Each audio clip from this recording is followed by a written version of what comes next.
22 जनवरी को अयोध्या में रामलला की प्राण प्रतिष्ठा होने वाली है। श्री राम भगवान विष्णु के 7वें अवतार माने जाते हैं। श्रीमद् भागवत महापुराण में श्री राम को भगवान विष्णु का अंश कहा गया है। नारद मुनि ने श्री राम को सबसे ताकतवर और धैर्यवान बताया है। नारद मुनि ने वाल्मीकि ऋषि को राम के 45 गुण बताए थे।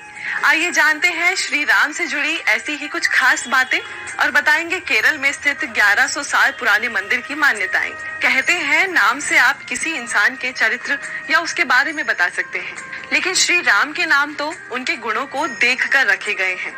रघुकुल में जन्म के कारण उन्हें रघुनाथ कहा गया। वो सर्वश्रेष्ठ थे, इसलिए रघुपति कहा गया। वो शत्रुओं का दमन करने वाले थे, इसलिए अरिंदम। सबसे महान धनुर्धारी थे, इसलिए महेशवास। भगवान शिव श्री राम को रघुनंदन और राघव कहते थे। वहीं इंद्र उनकी चमक और महानता देखकर रामचंद्र और परेश कहते थे। उनकी कमल जैसी आंखों को देखकर ऋषि कौशिक ने राजीव लोचन नाम दिया। श्री राम ने जीवन भर मर्यादाओं का पालन किया, धर्म की मर्यादा में रहकर सारे काम किए, इसलिए वाल्मीकि ऋषि ने रामायण में श्री राम के लिए मर्यादा पुरुषोत्तम नाम लिखा।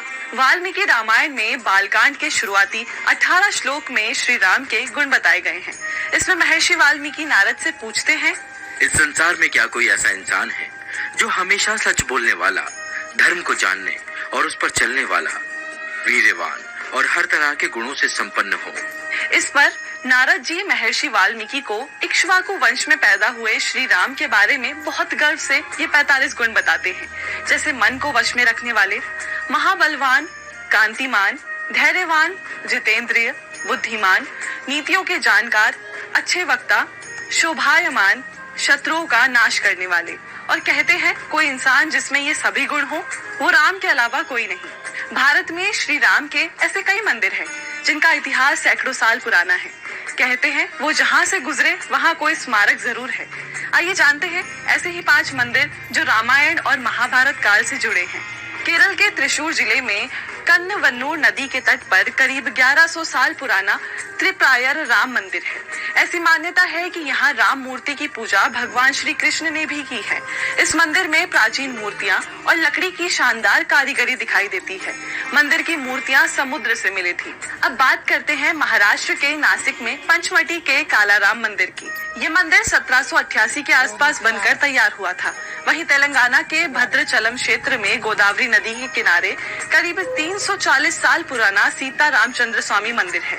मान्यता है कि सीता हरण के बाद राम सीता की खोज में निकले तो गोदावरी नदी पार करके यहाँ आए थे और यहीं कुछ दूरी पार कुटिया बनाकर रह रहे थे। वहीं महाराष्ट्र के नागपुर से करीब 55 किलोमीटर दूर रामटेक मंदिर है। ये लगभग 200 साल पुराना है। वहीं श्री राम के सबसे सुंदर मंदिरों में से एक है रामास्वामी मंदिर। माना जाता है कि मंदिर का निर्माण 16वीं सदी में हुआ था। मंदिर में रामायण काल से जुड़ी घटनाओं की नक्काशी की हुई है। ये एकमात्र ऐसा मंदिर है जहां श्री राम, लक्ष्मण और सीता के साथ भरत, शत्रुघ्न की भी प्रतिमाएं हैं। ऐसे ही और भी वीडियोस के लिए बने रहिए।